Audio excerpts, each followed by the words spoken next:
Thanks, everybody. And I wanted to start with you, Dr. Larson. Maybe you have the freshest eyes on the work, and you spearhead the Net Zero America project here at Princeton. I wanted to know if you would share some of your responses of things that stood out in the plays with you, anything that overlapped with the work you do or surprised you. Yeah, thanks very much. First, thank you both for wonderful pieces of work here. I really enjoyed listening to it.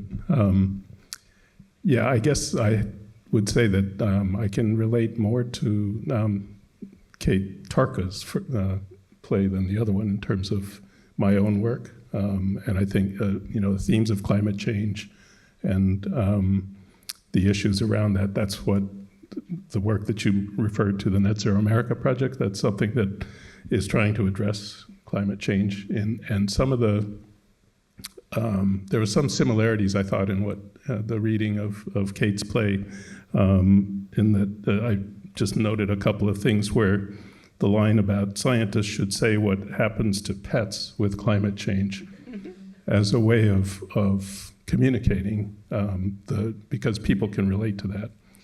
And that was something that our study was aiming to do, was to find ways that people could relate to in ways that other modeling work. To make it more personal. Yeah, more intimate. Exactly. Yeah. One or two other examples I picked out was I could see the traveler from the future. Was it Raphael? Was that his name? Yeah, he was.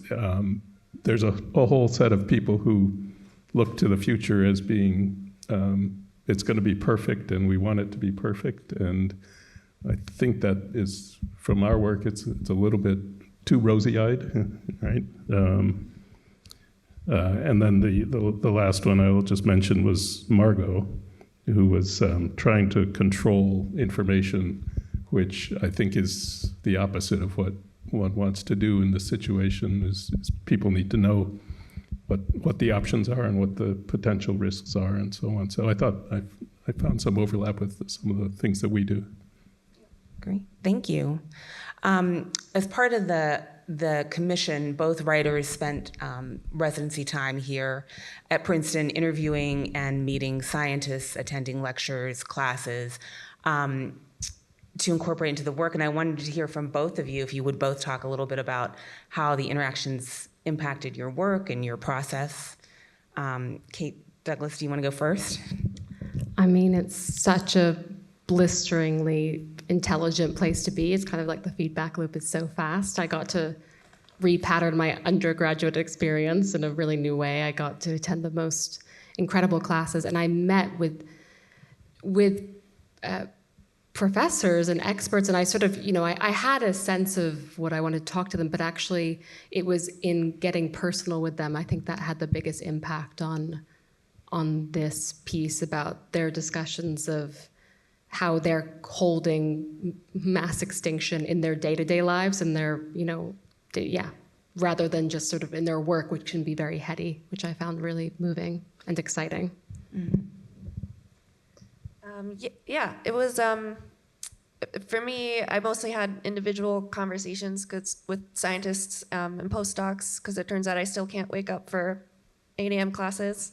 It's fine. It's good to keep learning things about yourself. I actually spoke with Eric. I have a recording of that. I re-listened to that conversation just a few days ago, since I knew we'd be talking again.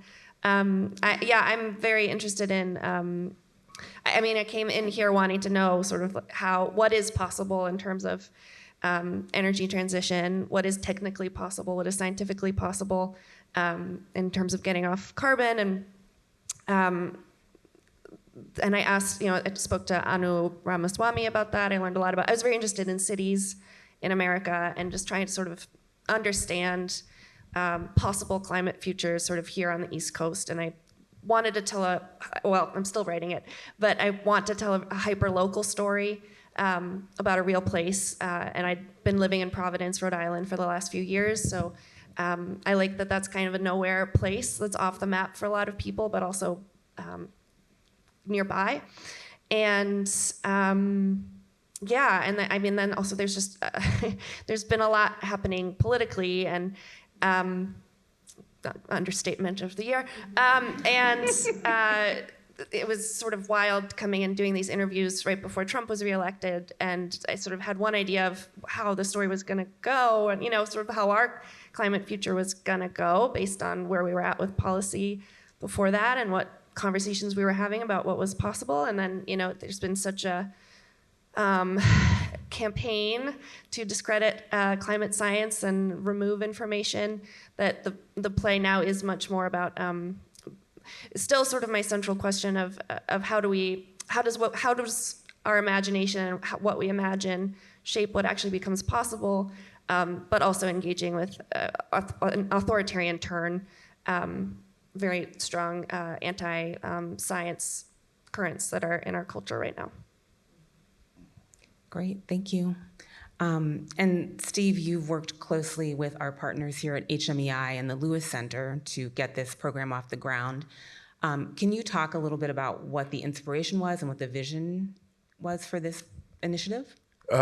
Sure. So the inspiration for the Next Forever comes from, I should know this number, like 10, 11 years ago, when myself and a collaborator of mine, Michael Friedman, he and I, wrote a number of shows together. He was a composer.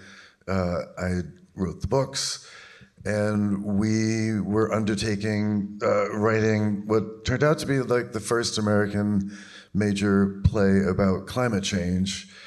And we were overwhelmed by the subject and really benefited by happening to get connected to what was then PEI, Princeton Environmental Institute, and Michael and I were both Barron Fellows in the Humanities, in which we were given an office and, most importantly, access to anyone on faculty to meet with and have lunch with, to run ideas about our play past them, and really gave birth to the play while being outside of the humanities and in this world of science. And it was a transformative experience for both of us. I don't think the play would have really happened. It certainly would have happened in the same way without that engagement with science.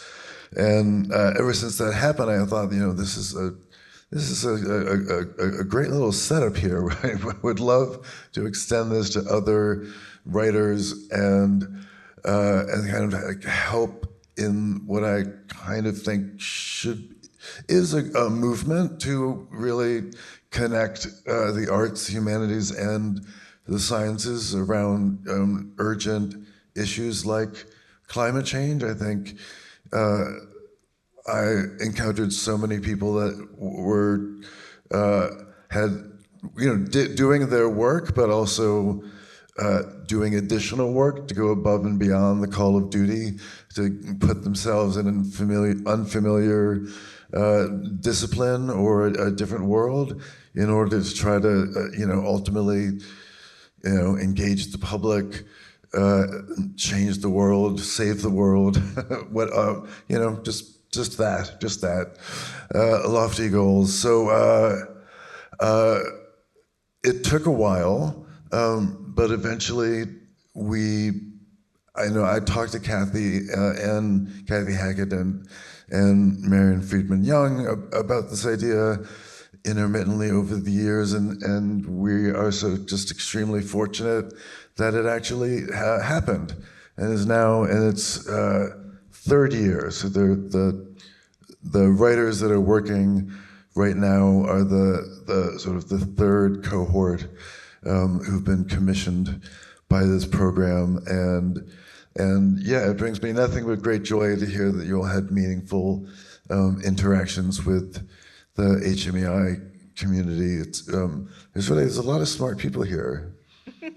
And I don't know if you experienced this, but I found that, I kept thinking I'm going to go to this meeting or this lunch, with this brilliant physicist, whoever it might be. I mean, we're going to talk about science, but they wanted to talk dramaturgy and want to like read the play and just weigh in with opinions.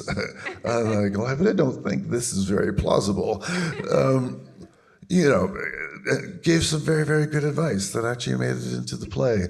So, yeah, it, started from a conversation really between the Lewis Center, HMEI, and the civilians, and we kicked it off with a 3-year plan. So 2 artists in the first year, the second year, and then here in the 3rd year, it's Lightning Rod Special, which is a theater company, and Gloria Mandrule, who are the writers of the 3rd year. And this is a very exciting moment in the next forever, where we actually get to see a little bit of what you've been doing. And it's, both works utterly fascinating, and I want to watch more and find out what happens. Yeah. I wanted to ask, I mean, anyone or all of you on the panel, this idea, Steve, you mentioned the engagement between art and science, and people giving dramaturgical advice, and this idea of storytelling between art and science. I know, Dr. Larson, you've worked closely with collaborators abroad, shaping the studies that have come out of the Net Zero America project. So I don't know if you want to speak to how storytelling plays into what you do around messaging and communication, and to hear from other people as well about storytelling and science. I'll be happy to start. The work that we did, for those of you who aren't familiar with it was a big modeling study of the United States and how it could get to net zero emissions by 2050, and what would it actually look like on the ground at a very fine sort of spatial resolution. So down to the, a square mile level, you could visualize where solar panels would be, where wind turbines would be, and so on. And we found that through that kind of visualization, which is not, it was very effective in communicating with a vast spectrum of people, from academics, but more importantly, people who make decisions in the real world, and individual people, and that's a kind of storytelling that, as far as close to storytelling as I get in my work, and we're now doing similar type of work in China, in India, in Brazil, and other countries with colleagues there who are leading similar projects. But the idea is to tell stories that can relate to that people who are in different stakeholders across society, because ultimately those are the people who are going to be making decisions about where we end up as a nation or as a world. Yeah. I mean, one of the themes that comes up around this is how we tell stories that convey the gravity of the situation, but makes people feel activated and hopeful instead of pessimistic and hopeless. I don't know if anyone has any ideas or thoughts about how we tell these stories, or anything you've learned during your residency. Yeah, I'm happy to speak to that, because I was very interested in that question specifically, and interested in optimism and pessimism. And yeah, this debate around how should we tell these stories so that you don't just come out of the theater feeling worse than you did when you came in. That's not a punitive experience. And I think over time, where I've landed is actually just feeling like my job is to create a container that lets people really feel all the emotions, including despair. And then it's not about avoiding that, because I think probably a lot of people are feeling that already, and need a space to safely feel it, in addition to all the other feelings of hope. So I'm trying to create, it's a 3-act play.